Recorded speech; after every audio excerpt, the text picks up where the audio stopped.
Hi guys, welcome to my channel TA studies. ఈరోజు very important topic అండి. Topic వచ్చేసి మనకు నోబెల్ బహుమతి ప్రతి సంవత్సరం మనకు నోబెల్ బహుమతి ఇస్తారు. సో నోబెల్ బహుమతిని మొత్తం ఎన్ని రంగాలలో ఇస్తారు.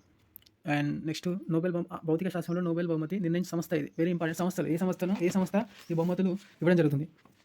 నెక్స్ట్ వచ్చేసి అర్థశాస్త్రంలో నోబెల్ బహుమతిని ఏ సంవత్సరం నుంచి ఇవ్వడం జరుగుతుంది. సో ఎప్పటి నుంచి ఇస్తున్నారు. నోబెల్ బహుమతి ఏ రోజున ప్రదానం చేస్తారు. ఇది వెరీ ఇంపార్టెంట్. నోబెల్ బహుమతిని ఏ రోజున ప్రదానం చేస్తారు. మన ఇండియాలో భారత్ తరపున ఎంతమంది నోబెల్ బహుమతి అందుకున్నారు. సో ఇది చిన్న కరెక్షన్ అని ఎందుకు అందుకున్నారు.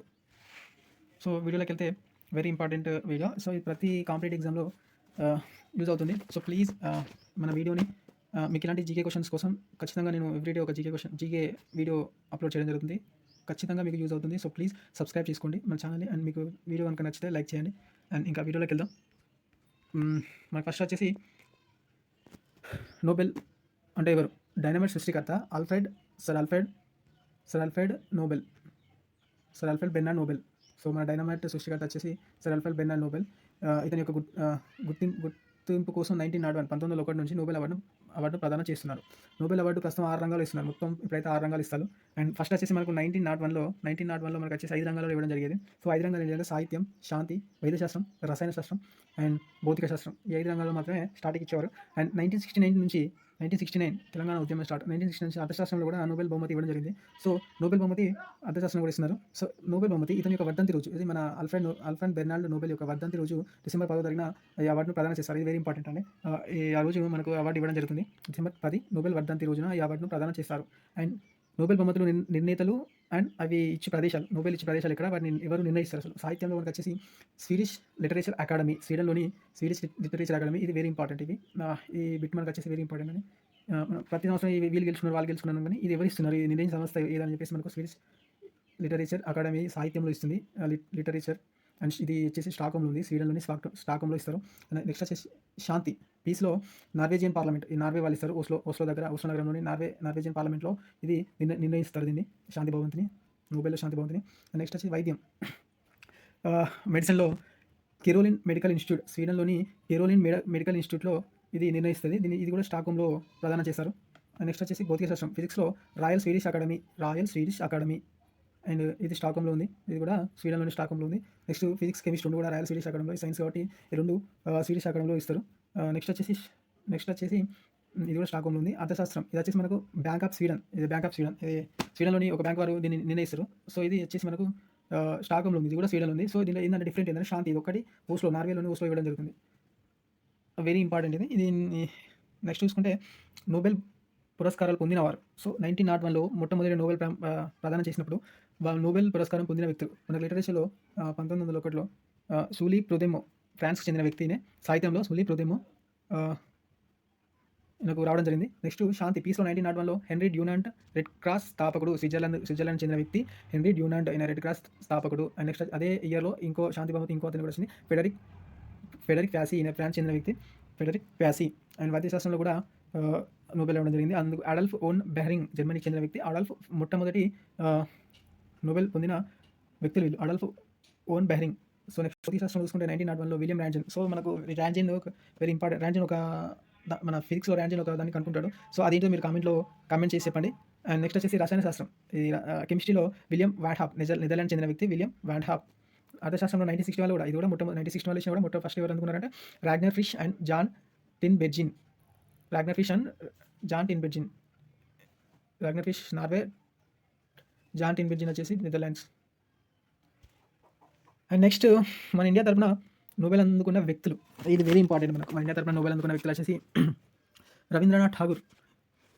మన భారతదేశం అండ్ ఏషియా తరపున మొట్టమొదటి నోబెల్ అందుకున్న వ్యక్తి వచ్చేసి రవీంద్రనాథ్ ఠాగూర్. సాహిత్యంలో ఇతనికి రావడం జరిగింది, లిటరేచర్లో ఇతనికి రావడం జరిగింది. 1913లో ఇండియా తరపున మొట్టమొదటి నోబెల్ అందుకున్న వ్యక్తి రవీంద్రనాథ్ ఠాగూర్. ఇతను సాహిత్యంలో అందుకున్నాడు. ఇతని కావ్యం ఏంటంటే గీతాంజలి కావ్యంకు ఈ బహుమతి పొందాడు.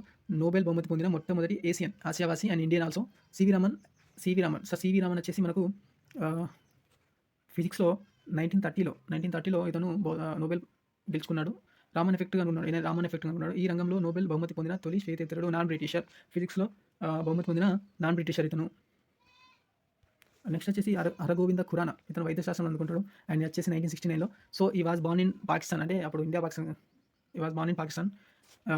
పంజాబ్‌లోని రాయ్‌పూర్‌లో 1922లో జన్మించారు. సో, అప్పుడు పుట్టినప్పుడు ఈ 2 కలిసి ఉండేది. 1969లో ఈయనకు వచ్చినా కూడా కృత్రిమ జన్యువు కనుక్కున్నాడు. సో, కృత్రిమ జన్యువు ఇది మన వైద్య శాస్త్రంలో కృత్రిమ జన్యువుని కనుక్కున్నాడు. అందుకు ఇతనికి నోబెల్ వచ్చింది. సో, అమెరికా పౌరసత్వం పొందాడు ఇతడు. మదర్ తెరిసా శాంతి 1979లో అల్బేనియాలో జన్మించి భారతదేశంలో మిషనరీ ఆఫ్ చారిటీ స్థాపించింది ఈమె. సో, ఈమెకు శాంతి బహుమతి భారతదేశం తరపున రావడం జరిగింది. సుబ్రహ్మణ్య చంద్రశేఖర్ భౌతిక శాస్త్రంలో ఇతను 1983లో ఇతను నోబెల్ బహుమతి వచ్చింది. ఫిజిక్స్‌లో నక్షత్రాల పుట్టుక, విస్తీర్ణం, అసలు నక్షత్రాలు ఎలా పుడతాయి, నక్షత్రాలు తర్వాత బ్లాక్ హోల్స్ మీద ఆయన ఒక సిద్ధాంతాన్ని ప్రతిపాదిస్తాడు. చంద్రశేఖర లిమిట్ అనే సిద్ధాంతాన్ని ప్రతిపాదిస్తాడు. అందుకోసం ఇతను భౌతిక శాస్త్రంలో నోబెల్ బహుమతి 1983లో రావడం జరిగింది. అమర్త్య సేన్ అర్థశాస్త్రంలో 1998లో మొట్టమొదటి వ్యక్తి అర్థశాస్త్రంలో.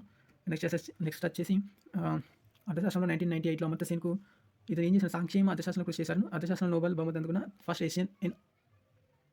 ఏషియన్ అర్థశాస్త్రంలో మొట్టమొదటి ఎకనామీలో మొట్టమొదటి అది నోబెల్ అందుకున్న వ్యక్తి. First Asian to win Nobel in economy.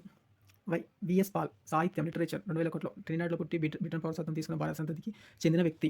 2001లో ఈయనకు సాహిత్యంలో అవార్డు రావడం జరిగింది. వెంకటరామన్ రామకృష్ణన్ రసాయన శాస్త్రంలో 2009లో ఇతనికి నోబెల్ బహుమతి రావడం జరిగింది. రసాయన శాస్త్రంలో నోబెల్ అందుకున్న మొట్టమొదటి భారతీయుడు ఇతడు. రైబోసోమ్‌లో పరిశోధన చేశారు. అండ్ నెక్స్ట్ అమెరికా, బ్రిటన్ పౌరసత్వం కలిగి ఉన్న ప్రవాస భారతీయుడు ఎన్ఆర్ఐ. నెక్స్ట్ కైలాష్ సత్యార్థి ఇది శాంతి బహుమతి అందుకున్నారు 2014లో. దీంతో పాటు పాకిస్తాన్ చెందిన అతి చిన్న వయసులో తనకు నోబెల్ రావడం జరిగింది. ఆమె పేరు మలాలా యూసఫ్జా. తనకు కూడా నోబెల్ బహుమతి రావడం జరిగింది. పాకిస్తాన్ చెందిన మహిళ అతి చిన్న వయసులో నోబెల్ రావడానికి జరిగింది. సో, నోబెల్ శాంతి బహుమతి అందుకున్న రెండవ భారతీయుడు. ఫస్ట్ వచ్చేసి మనకు మదర్ తెరిసా భారతదేశం తరపున అందుకుంది. బట్ జన్మతః నోబెల్ అందుకున్న మొట్టమొదటి భారతీయుడు వచ్చేసి మనకు కైలాష్ సత్యార్థి, 100% కైలాష్ సత్యార్థి. సో, అభిజిత్ ముఖర్జీ ఇతను రీసెంట్‌గా అర్థశాస్త్రంలో 2019లోనే నోబెల్ బహుమతి అందుకున్నారు. ఎంత ప్రయత్నించినా పేదరికాన్ని తగ్గించలేకపోవడంపై కారణాలు విశ్లేషించి నూతన మార్గాలను చూపించారు. అభిజిత్ ముఖర్జీ మొత్తం 10 మంది నోబెల్ బహుమతి అందుకున్నారు. సో, అందులో శాంతిలో 2, అర్థశాస్త్రంలో 2, నెక్స్ట్ వచ్చేసి రసాయన శాస్త్రంలో 1, భౌతిక శాస్త్రంలో 2, వైద్య శాస్త్రంలో 1. ఆల్మోస్ట్ అన్నిట్లో లిటరేచర్‌లో ఒకరు. సో, ఆల్మోస్ట్ అన్నిట్లో మనం నోబెల్ బహుమతి అందుకున్నాం భారతదేశంలో. ఇంకా ఇలాంటి మరిన్ని వీడియోస్ కోసం ప్లీజ్ మన ఛానల్‌ని సబ్స్క్రైబ్ చేసుకోండి, లైక్ చేయండి అండ్ షేర్ చేయండి. అండ్ నెక్స్ట్ మళ్ళీ మీరు నాకు సపోర్ట్ చేస్తే నేను మంచి వీడియోస్ అప్లోడ్ చేస్తాను. Thanks for watching friends and share with your friends.